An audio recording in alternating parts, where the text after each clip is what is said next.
नमस्कार साथियों, मैं हूं ब्रजेश कुमार। साथियों, स्क्रीन पर आपको यह जो मोहतरमा दिख रही हैं, इनका नाम है अस्मिता देवी। इनका कारनामा सुन लेंगे तो आप कहोगे यह तो मेरठ की मुस्कान और यहाँ तक कि इंदौर की सोनम रघुवंशी से भी 4 कदम आगे निकल गई हैं। इन्होंने अपने पति की हत्या इतनी बेरहमी से की और उसके बाद ऐसा झूठ बोला कैमरे पर, जिसको देख करके आप भी कहोगे यार कितनी मासूम है, कितनी बेचारी है, कितना परेशान करता था इसका पति, और उसकी करंट लग करके मौत हो गई। लेकिन साथियों, इसका झूठ जो है वो इसकी बातों से ही पकड़ा गया। उसने कहा जब मैं अचानक से उठी तो देखा करंट लगा हुआ था। जब उससे पूछा गया कि गले पे निशान उसके पास कैसे हैं, शरीर पे चोट के निशान कैसे हैं, तो उसने कहा मुझे नहीं पता। मतलब आप समझ लीजिए कि यह तो इनके पति हैं, वह कमरे के जस्ट बाहर थे। अगर उनको चोट लगी, किसी ने मार पीटा, तो आवाज तो आएगा अंदर तक। कहीं ना कहीं दोस्तों यह झूठ जो है वह पकड़ाता दिखा और यह पता चल रहा था कि कहीं ना कहीं पत्नी का हाथ है। साथियों, पति की हत्या के पीछे पहले तो लग रहा था कि नॉर्मल एक्सीडेंट है, पति को सिर्फ करंट लगा हुआ है। लेकिन जब मामला जैसे के तैसे खुला, वैसे वैसे इस कातिल बीबी की सच्चाई सामने आने लगी। तो साथियों, क्या है यह पूरे कातिल बीबी की सच्चाई? साथियों, इस वीडियो में जानेंगे, लास्ट तक ये वीडियो जरूर देखिएगा। साथियों, समस्तीपुर का मुस्ताफसिल गांव, इस गांव में सोनू झा अपने परिवार के साथ रह रहा था। साथियों, सोनू झा की उम्र लगभग 30 साल है और वो ई रिक्शा चलाते थे। वहीं उनके घर में उनकी वाइफ अस्मिता देवी, जिनकी उम्र 28 साल है और 2 बच्चों की मां थी। ये कहा पहले से कह रहे थे काफी सालों से, और 7 साल पहले यानी कि 2017-18 के आसपास इनकी शादी हुई थी सुष्मिता देवी से। तो पहले ये शादी अरेंज मैरिज थी, लेकिन अरेंज से ये लव में बदल गया। घर वाले नहीं चाह रहे थे कि शादी हो, लेकिन दोनों ने आपस में फोन पे बात करते करते प्यार कर बैठे और घर वालों को कन्विंस कर लिया शादी के लिए, और अस्मिता देवी से इनकी शादी हो गई। साथियों, फिर कुछ साल बाद इनको एक बेटी हुई और उसके 2 साल बाद इन्हें एक बच्चा और हुआ। अब साथियों, पूरा परिवार हंसी खुशी अच्छे से चल रहा था और सोनू झा की एक बुरी आदत थी, वो था शराब ज्यादा पीना। शराब पी कर वो कभी कभार अपनी पत्नी से लड़ाई भी करते थे और दोनों में दोस्तों टसल हमेशा चलता रहता था। अब इस बीच बच्चे दोस्तों बड़े हो रहे थे, लगभग 3 साल के ऊपर हो गए थे, 4 साल की उम्र हो गई थी। तो उनके लिए ट्यूशन टीचर लगाना था। तो उनके पास के ही पड़ोस में एक हरिओम करके एक लड़का था, जिसकी उम्र लगभग 25 से 26 साल थी और वो कॉलेज में अपनी पढ़ाई भी कंप्लीट आखिरकार कर रहा था। गवर्नमेंट एग्जाम की वह प्रिपरेशन भी कर रहा था, तैयारी भी कर रहा था। इसी बीच उसको पैसे की जरूरत थी, तो उसने बच्चों को ट्यूशन पढ़ाना शुरू कर दिया।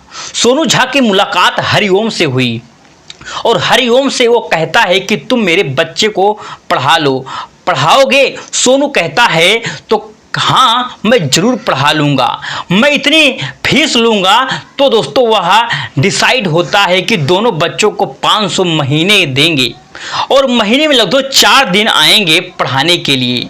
तो बात दोस्तों बिल्कुल डन हो जाती है, पक्की हो जाती है और हरिओम का घर में दोस्तों आना जाना फिर शुरू हो जाता है। यहाँ तक कि दोपहर में घर में हरिओम लगभग 1 बजे के आसपास आता है और बच्चों को पढ़ाने के लिए। इसी बीच आए दिन अस्मिता की ओर दोस्तों सोनू झा की लड़ाई शुरू हो रही थी, क्योंकि वे शराब पीते थे, फिर पैसे का इशू और बहुत सारी प्रॉब्लम तो होती थी। तो अस्मिता गुस्से गुस्से कुछ दिन के लिए अपने मायके चली जाती थी और लड़ाई होती रहती थी। अब दोस्तों इसी बीच पति के साथ झगड़ा और यह सब चीज हो रहा था और उसी बीच सोनू की दोस्तों हरिओम की जो है नजदीकियां अस्मिता से बढ़ने लगी थी। अस्मिता से दोस्तों बच्चों को पढ़ाने का कम आता था, बच्चों की मां से ही दिन भर लगा रहता था। साथियों, बात करता रहता था और उन दोनों की दोस्तों यहाँ तक की नज़दीकियाँ बढ़ने लगी थी। यहाँ तक कि घर में इनके ससुर भी थे और सोनू के पिता भी थे, लेकिन उसका कमरा पीछे साइड था तो उन्हें ज़्यादा पता नहीं चल पा रहा था कि घर में आखिरकार चल क्या रहा है, हो रहा है। कुछ तो दोस्तों अपने कमरे में रहते थे तो खेत में रहते थे। अब इसका फायदा तो उठाता था हरिओम। उसके पति जो थे वो बाहर रिक्शा चला रहे थे शहर में, यहाँ से लगभग 15 गांव से 15 किलोमीटर दूर, और अस्मिता घर पे अकेली है। तो दोनों की दोस्तों बातचीत बढ़ती गई, यहाँ तक कि बढ़ती गई ऐसे ऐसे धीरे धीरे दोनों के दोस्तों बीच में अवैध संबंध शुरू हो गया और दोनों दोस्तों काफ़ी टाइम से कह सकते हैं कि रिलेशनशिप में रहने लगे थे। साथियों 1 साल से ज़्यादा समय हो चुका था। अब ये सब चीज़ें दोस्तों चली आ रही थी और पति को दोस्तों एक बार शक भी हुआ था। 1-2 बार तो पति ने दोस्तों अपने पत्नी को वार्निंग भी दी थी। इस बीच दोस्तों लड़ाई भी होती थी क्योंकि शराब तो डेली पीते थे, ई रिक्शा चलाते थे तो शराब तो डेली पीते थे। पत्नी तो परेशान थी और घर वालों ने भी दोस्तों बोला उन्हें शराब छोड़ दो, तो उन्होंने बीच में दोस्तों शराब छोड़ दी थी, लेकिन यह सिलसिला चलता रहा। अब अचानक से एक दिन पहले तो दोस्तों डिसाइड होता है कि सोनू झा घर पर नहीं आएंगे और जो दोस्तों पत्नी है अस्मिता दीदी अपने दोनों बच्चों को मायके भेज देती है। अब दोस्तों उसने प्लान नहीं किया था, यह अब पुलिस दोस्तों इन्वेस्टिगेशन का मामला है, लेकिन अपने दोनों बच्चों को वहां भेज दिए। अचानक से दोस्तों 1 बजे रात को शराब पी करके सोनू झा घर पर आता है और वह यह जो अस्मिता है उसकी पत्नी, उसका जो बॉयफ्रेंड है हरिओम, यह दोनों कड़ी लगाना भूल जाते हैं दरवाजे की और वो डायरेक्ट घर में घुसता है। देखता है कि चीज़ तो उसकी आंखें फटी रह जाती हैं। वो अपनी पत्नी को उसके बॉयफ्रेंड के साथ आपत्तिजनक हालात में देख लेता है और उसके बाद उसका गुस्सा दोस्तों बिल्कुल सर से ऊपर हो जाता है और हरिओम से मारपीट करना शुरू कर देता है।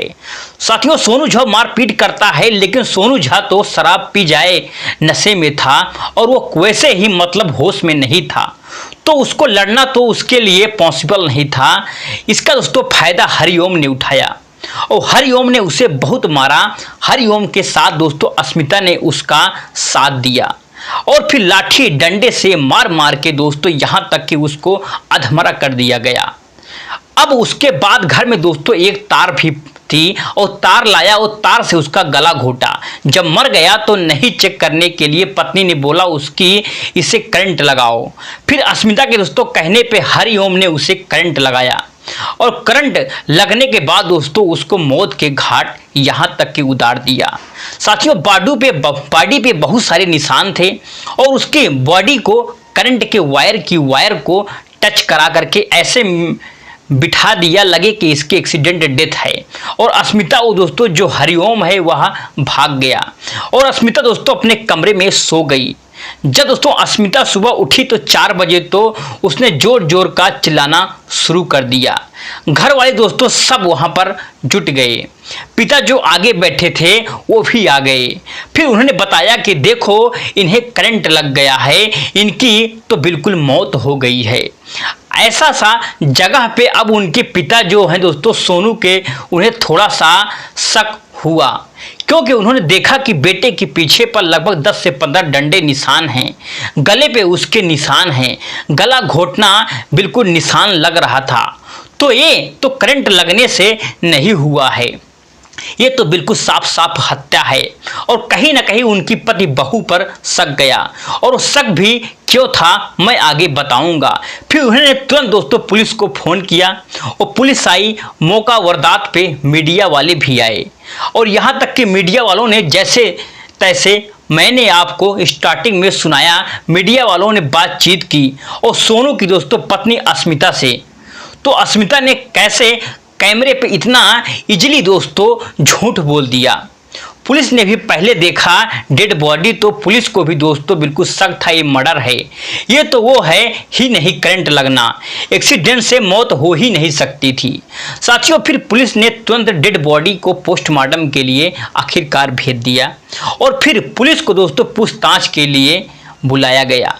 फिर ससुर ने दोस्तों बताया कि मुझे मेरी बहू पे इसलिए शक है क्योंकि इसके टीचर के साथ अवैध संबंध था और टीचर को हमने छुड़ा दिया था। जो टीचर हरिओम है उसने हमने बहुत पहले ही छुड़ा दिया था हमारे घर से, क्योंकि एक बार पति ने इन्हों हाथों पकड़ लिया था, बहुत पहले थी, जिसके बाद इन दोनों की हमेशा लड़ाई होती रहती थी और इस बात और टेंशन से आके मेरा बेटा और ज़्यादा शराब पीता था। अब घर की इज्जत बाहर ना जाए तो इसलिए हमने उस टाइम पे पुलिस कंप्लेंट बिल्कुल नहीं किया, जिसके बाद में अब मुझे लग रहा है कि उसी टीचर के चक्कर में मेरी बहू ने जो मेरे बेटे को मौत के घाट उतार दिया। और अब तक के पुलिस को दोस्तों बात पता नहीं चली है और पुलिस ने जब कॉल रिकॉर्डिंग निकाली तो सीडीआर निकाला तो दोस्तों अस्मिता देवी का तो पता चला कि रात भर सोनू झा से वह बात करती थी और यहाँ तक कि हत्या वाले दिन भी उसने 1 घंटे पहले सोनू झा से के बात की थी। साथियों सोनू झा की जब लोकेशन देखी गई तो पता चला कि सोनू झा मैं बोल रहा हूँ हरिओम हरिओम से बात करती थी। हरिओम तो उसका दोस्तों बॉयफ्रेंड है और उसकी लोकेशन देखी गई तो उसकी लोकेशन में दोस्तों सोनू झा के घर पे ही दिखाई दी। तो साथियों पुलिस को पूरा शक हो गया, उस पर ही आ गया। हाँ जो इनके ससुर का कह रहे थे उनके दोस्तों बात में दम है। फिर पुलिस ने तो कड़ाई से पूछताछ की और अस्मिता से, तो अस्मिता देवी ने दोस्तों जो बयान दिया वह बड़ा हैरान करने वाला बयान था। साथियों अस्मिता ने कहा कि मैं अपने प्रेमी के साथ बेडरूम में थी और अचानक लगभग 1 से 2 बजे के करीब आसपास मेरे पति कमरे में आ जाते हैं और वो हमें आपत्तिजनक हालात में सेक्स करते हुए देख लेते हैं, जिसके बाद से वो गुस्से में लड़ाई करने लगते हैं और हमने भी पूरा प्लान कर रखा था और इन्हें मारने का और हमने उन्हें मौत के घाट उतार दिया।